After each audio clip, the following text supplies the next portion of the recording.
اللہ کے پاک نبی حضرت محمد صلی اللہ علیہ وسلم ان لوگوں کے لیے حدیث بیان فرماتے ہیں جو لوگ اس بات سے پریشان ہیں کہ یار نماز پڑھو اور یار بہت سارے شریعت میں ایسے کام ہیں جن پر عمل کرنا پڑتا ہے، اگر مال پاس ہے تو زکوٰۃ دو، اگر مال پاس ہے تو حج کرو، حج فرض ہے تم پر، اگر مال پاس ہے تو اسے صدقہ کرو۔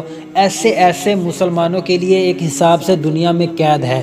5 وقت نماز پڑھنی پڑتی ہے، یہ فرض ہے، قرآن پاک کی تلاوت کرنی پڑتی ہے۔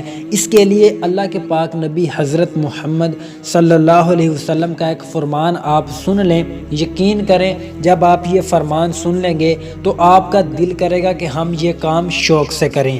اللہ کے پاک نبی حضرت محمد صلی اللہ علیہ وسلم آپ فرماتے ہیں، دنیا مومن کے لیے قید خانہ ہے اور کافر کے لیے جنت ہے۔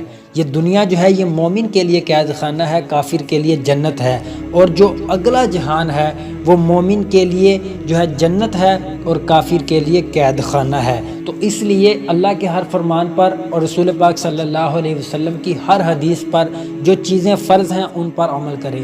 اللہ تبارک و تعالی عمل کی توفیق عطا فرمائے، آمین۔